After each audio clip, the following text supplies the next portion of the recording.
जय माता दी, जय माता दुर्गा। इस समय आरंभ हो चुके हैं चैत्र नवरात्रि के पवित्र और मंगलमय दिवस। आशा है प्रतिदिन आप इस सुंदर पवित्र दिनों में देवी दुर्गा सप्तशती का पाठ जरूर कर रहे होंगे या श्रवण कर रहे होंगे। दुर्गा देवी की विशेष पूजा आराधना की जाती है और आज की इस दुर्गा सप्तशती को आगे बढ़ाते हैं और अगले अध्याय का श्रवण करते हैं। आइए आज दुर्गा सप्तशती पाठ आरंभ करते हैं। 5वां अध्याय। देवताओं द्वारा देवी की स्तुति चामुंड के मुख से अंबिका के रूप में प्रशंसा सुनकर शुंभ के उनका पास दूत भेजना और दूत का निराश होकर लौट आना इस उत्तर चरित्र के रुद्र ऋषि हैं। महासरस्वती देवता हैं। स्पष्ट छंद में भीमा शक्ति और भ्रामरी बीज में सूर्य तत्व और शाम वेद स्वरूप है। महासरस्वती की प्रसन्नता के लिए उत्तर चरित्र का पाठ इसका विनियोग किया जाता है। अब देवी को ध्यान करते हैं जो अपने कमलों में घंटा, शूल, हल, शंख, मूसल, चक्र, धनुष, बाण धारण करती हैं। वह शरद ऋतु में शोभा संपन्न चंद्रमा के समान जिनकी मनोहर कांत है, जो तीनों लोगों में आधारभूता है और शुभ आदि देवताओं का नाश करने वाली हैं, तथा गौरी के शरीर में जिनका प्राकट्य हुआ, उन महासरस्वती देवी का निरंतर भजन करती हूँ। आइए अब 5वें अध्याय की कथा का श्रवण करते हैं। ऋषि ने कहा, पूर्व काल में शुंभ और निशुंभ नामक असुरों ने अपने बल के घमंड में आकर सचीपति इंद्र के हाथ से तीनों लोकों का राज्य और यज्ञ छीन लिए वो दोनों सूर्य, चंद्रमा, कुबेर, यम और वरुण के अधिकार का भी उपयोग करने लगे। वायु अग्नि का कार्य करने लगे और उन सभी देवताओं का अपमानित किया। राजभ्रष्ट प्रजापति का अधिकार स्वयं छीन लिया और खुद बन बैठा और सोचा, जगदम्बा हम लोगों को वर दिया है और आपत्ति काल का स्मरण करने पर तुम्हारी कोई आपत्ति तत्काल नाश कर दूंगी। इस विचार से देवता गिरजा हिमालय पर गए और वहां भगवती विष्णु माया की स्तुति करने लगे। देवताओं की स्तुति करते हुए कहा, देवी नमस्कार, महादेवी शिवा सर्वदा नमस्कार, प्रकृति एवं भद्रा को प्रणाम। हम लोग नियम पूर्वक जगदम्बा का नमस्कार करते हैं। और इस प्रकार उन्होंने माता रानी को प्रसन्न के लिए बारंबार नमस्कार किया और स्तुति किया। उन्हें हमारा बारंबार प्रणाम है। जगत की आधारभूत कृति देवी को नमस्कार। जो देवी सब प्राणियों की बुद्धि रूप में स्थिति है उनको नमस्कार। क्षुधा रूप की शक्ति है उनको नमस्कार। जो देवी सब प्राणियों की शक्ति रूप में स्थित है उनको बारंबार नमस्कार। प्राणियों की शांति रूप में विराजमान है उनको नमस्कार है। जो देवी सभी प्राणियों की श्रद्धा रूप में स्थिति है उनको नमस्कार। चैतन्य रूप में इस संपूर्ण जगत में व्याप्त करके स्थिति रहती है उनको नमस्कार। पूर्व काल में अभीष्ट की प्राप्त होने पर देवताओं की स्तुति और देवराजेंद्र की बहुत दिनों के जिसका सेवन किया वह कल्याण का साधन भूता ईश्वरी हमारा कल्याण और करें। इस प्रकार जगदम्बा कृपया हमारा संकट दूर करे। ऋषि ने कहा, हे राजन, इस प्रकार जब देवतागण स्तुति कर रहे थे उस समय पार्वती देवी गंगा जी के जल में स्नान करने के लिए आई थी। उन सुंदर भावों वाली भगवती ने देवताओं से पूछा, आप लोग यहाँ कैसे स्तुति कर रहे हैं? तब उन्हें शरीर में कोष प्रकट हुआ। शिवा देवी बोली, शुभ दैत्य का तिरस्कृत और युद्ध में निशुंभ से पराजित होकर यहाँ एकत्रित हुए यह समस्त देवता यह हमारी स्तुति कर रहे हैं। पार्वती जी के शरीर से कोष में अंबिका का प्रादुर्भाव हुआ था, इसलिए वो समस्त लोग कौशिकी कही जाती हैं। कौशिकी के प्रकट होने के बाद पार्वती देवी का शरीर काले रंग का हो गया, इसलिए वो हिमालय पर रहने लगी कालिका देवी के नाम से विख्यात हुई। उसके बाद शुंभ निशुंभ का वृत्रचंड मुंड वहां आए और उन्होंने परम मनोहर रूप धारण करने वाली अंबिका देवी को देखा।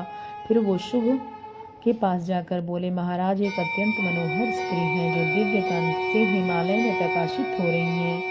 उनके ऐसे उत्तम कोई नहीं है और उसका प्रत्येक अंग बहुत सुंदर है। वो अपने श्रीअंगों की प्रभा से संपूर्ण दिशाओं को प्रकाश फैला रही हैं।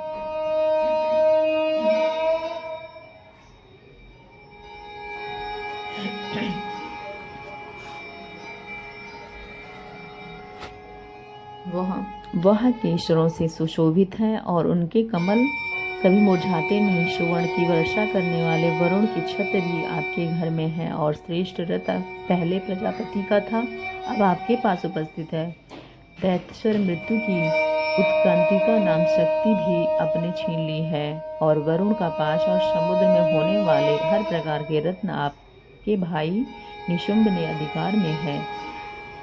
अग्नि ने स्वतः शुद्ध किए हुए 2 वस्त्र आपकी सेवा में अर्पित कर दिए। हे दैत्यराज, इस प्रकार रत्न आपसे एकत्रित कर लिए हैं। जो स्त्रियों के रत्न रूप में कल्याणमयी देवी है, उसे आप क्यों नहीं ले लेते?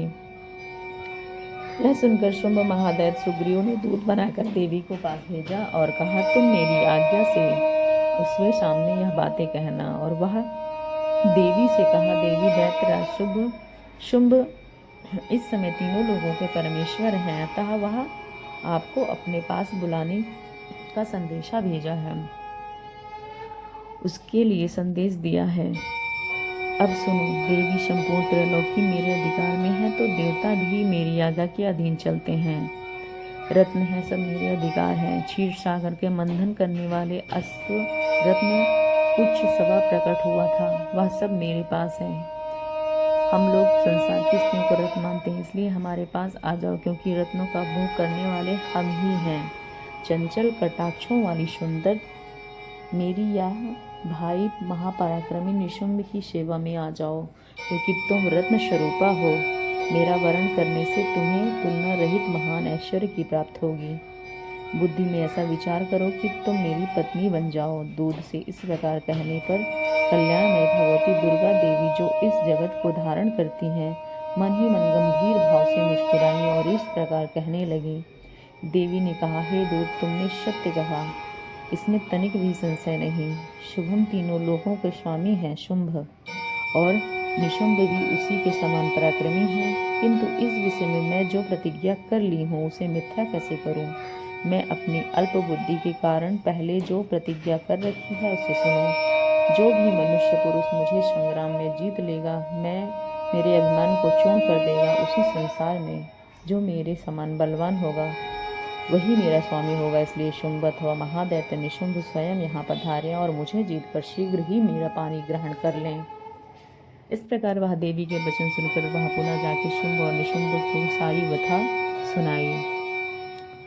लेकिन तुम्हारा इतना कहना शुभ बलवान है और निशुंभ पराक्रमी है, लेकिन क्या करूं, मैंने पहले बिना सोचे समझे प्रतिज्ञा कर ली है। दुर्गा सप्तशती के 6ठे अध्याय में श्रवण करते हैं कि देवी दुर्गा ध्यान करते हुए इस प्रकार कहिए, सर्वश्री। अब हम दुर्गा सप्तशती का 6ठा अध्याय कहते हैं। वे नागराज के आसन पर बैठी हुई नागों के फणों में सुशोभित होने वाली मणियों में विशाल माला को देखना सुशोभित है और इसके मस्तक पर अर्धचंद्र मुकुट सुशोभित है। बड़ा आश्चर्य हुआ। दैत्यराज के पास जाकर समाचार सुनाया और क्रोधित हो गया। दैत्य सेनापति धूम्रलोचन से बोला, धूम्रलोचन, तुम शीघ्र ही सेना के साथ ले जाओ और दुष्ट केश को पकड़ लेकर घसीटते हुए मेरे पास आओ। शुंभ के इस प्रकार आज्ञा देने पर धूम्रलोचन 60,000 असुरों की सेना के साथ लेकर वहां तुरंत चल पड़ा और वहां पहुंचकर उसने हिमालय पर रहने वाली देवी को देखा और ललकारते हुए कहा, अरे तू शुंभ निशुंभ के पास चल। यदि इसका समय प्रसन्नता पूर्वक मेरे स्वामी के समीप नहीं चलेगी तो बलपूर्वक केस पकड़कर घसीटते हुए ले जाऊंगा। ऐसी दशा में अगर बलपूर्वक चलोगे तो तुम्हारा क्या कर सकूंगी। देवी की इस प्रकार कहने पर असुर धूम्रलोचन की दौड़ पड़ा और तब अंबिका ने शब्द के क्षण मात्र से भस्म कर दिया। फिर तो क्रोध से भरी हुई दैत्यों की विशाल सेना अंबिका ने एक दूसरे को तीखे संयों को बांट सकती है। मनवंतर की कथा के अंतर्गत देवी महात्मन में धूम्रलोचन वध नामक 6ठा अध्याय पूर्ण हुआ। आइए अब 7वें अध्याय का श्रवण करते हैं। अध्याय चंड और मुंड का वध। सर्वप्रथम देवी का ध्यान करते हुए इस प्रार्थना का उच्चारण करते हैं। मैं मातंगी देवी का ध्यान करती हूँ। हे रत्नमय सिंहासन पर बैठकर पढ़ते हुए तोते के मधुर शब्द सुन रही थी। उस शरीर में वर्ण श्याम है, वह अपने पैर पर कमल रखे हुए हैं, शंख में पात्र लिए हुए हैं, उसके वदन में वधु का हल्का हल्का प्रभाव जान पड़ता है और ललाट में बिंदी शोभा दे रही है। शुंभ की आज्ञा पाकर चंडमुंड आदि दैत्य चतुरंगनी सेना के साथ अस्त्र शस्त्र सुसज्जित होकर फिर गिरजा हिमालय में सुवर्ण में ऊंचे शिखर पर पहुंचकर सिंह में बैठी हुई देवी को देखा। वो मंद मंद मुस्कुरा रही थी। उन्होंने देखा दैत्य लोग तत्परता में पड़े हुए प्रयास करने लगे। किसी धनुष का तान लिया, किसी ने तलवार संभाली है। उनका मुखवाला पड़ गया, ललाट में भी टेढ़ी हो गई और तुरंत विकराल मुखी प्रकट हुई। वो तलवार की परास लेकर थी। वो विचित्र खड़वान धारण किए हुए और चीते की चर में साड़ी पहने हुए मुंडों की माला से विषुभूत थी।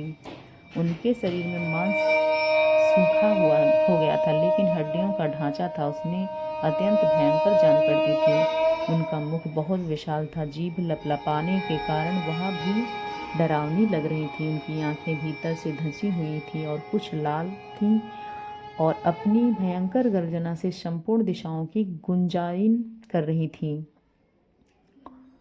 इस प्रकार घोड़े, रथ और सारथी के साथ रथी सैन को मुंह में डालकर वो बड़े बड़े भयानक रूप से चबा जाती और सभी को धाराशाही कर दे रही थी। काली के बलवान और दुरात्मा दैत्यों की सारी सेना रांध डाली, खा डाली और कितनों को ही मार गिराया, तलवार की घाट उतार के रख दिया। किस प्रकार देवी असुरों की उसी सारी सेना को क्षण भर में मार गिराया देखकर चंड और अत्यंत भयानक काली देवी की ओर दौड़े।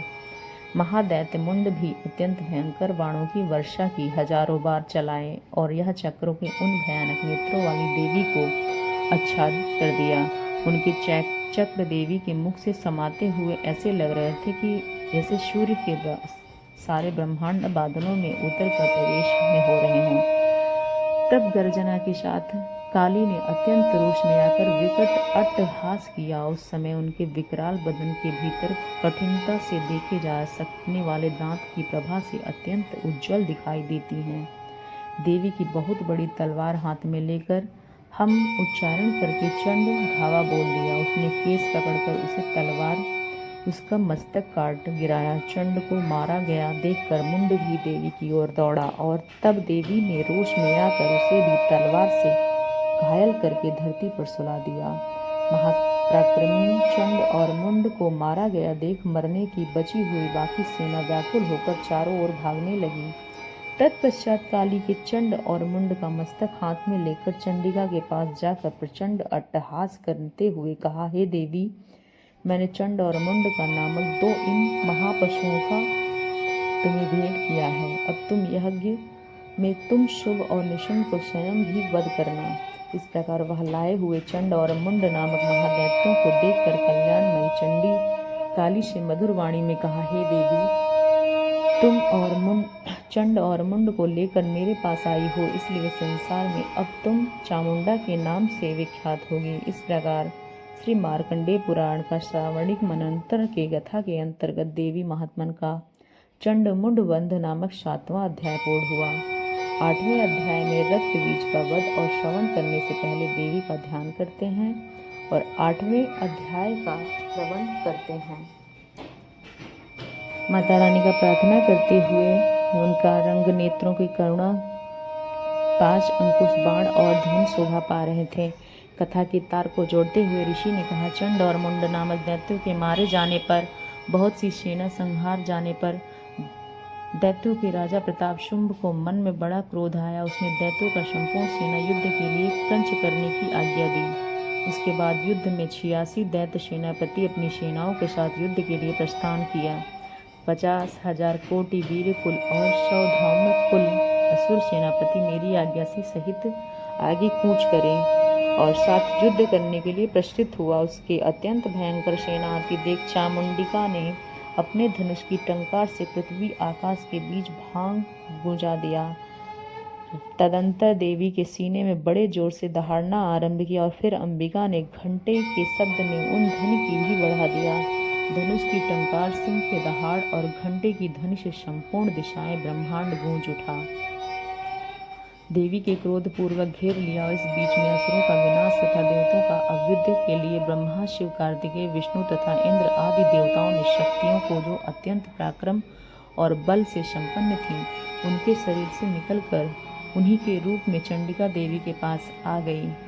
जिस देवी का जैसा रूप वैसी वेशभूषा और जैसे वाहन ठीक उसी से साधनों से संपन्न हो गए। इसलिए अपनी अपनी शक्तियां असुरों के युद्ध करने के लिए सबसे पहले हंस युक्त विमान पर बैठी हुई अक्षसूत्र और कामंडलों से सुशोभित ब्रह्मा जी की उपस्थित हुई और फिर वृषभ की आरूढ़ हुई और वह सभी देवता के रूप में वहां पे युद्ध करती रही। शीघ्र ही असुरों का संहार करें। तब देवी शरीर अत्यंत भयानक परम उग्र चंडिका प्रकट हुई और गिड़गिड़ाकर दूत की तरह रणभूमि में लड़ती रही। इंद्र के तरौला की राज मिल जाए और देवता यज्ञ भाग में उपभोग करें। अगर बल में घमंड आकर तुम युद्ध अभिलाषा रखते हो तो जाओ, मेरी शिवाय योनियों तुम्हारे कच्चे मांस से तृप्त होने के लिए तैयार है। हालांकि उस देवी भगवान शिव के दूत ने कार्य या क्रोध में आए हुए महाकात्यायनी विराजमान उस पर बढ़ने लगी और शूल शक्ति के फरसों से काट डाला। फिर काली ने आगे होकर शत्रुओं के शूल प्रहार विधव करने लगी। अत्यंत क्रोध से भरी हुई कमार कार्तिकेय शक्ति दैत्यों का संहार आरंभ किया। इंद्र शक्ति ने वज्र प्रहार किया और दाहों से अग्रभाग कितनों की छाती भेद डाली। इस प्रकार युद्ध तदंतर चलता रहा। बड़े बड़े असुरों का मर्दन करते हुए दैत्य सैनिक भाग खड़े हुए। रक्तबीज नामक महादैत्य को क्रोध में आकर देवी ने तदंतर उसके शरीर से रक्तबीज की बूंदें पृथ्वी पर गिरती थीं उसे पी लिया और उसका संहार कर दिया। वृषभ रक्तबीज समान वीरवान, बलवान और पराक्रमी थे। वो रक्त में उत्पन्न होने वाले पुरुष अत्यंत भयंकर थे। शरीर में जो रक्त बहा उसे बारंबार आकर सहस्त्र महादैत्य प्रकट हो रहे थे, उसे उन्होंने पी लिया और उनका संहार किया। देवी के शूल से रक्त बीज को मारा और काली ने मुख में रक्त ले लिया। तब वह चंडिका की गदा से प्रहार किया, लेकिन गदा पातना देवी तनिक भी हिलाया और वेदना भी नहीं पहुंचाई।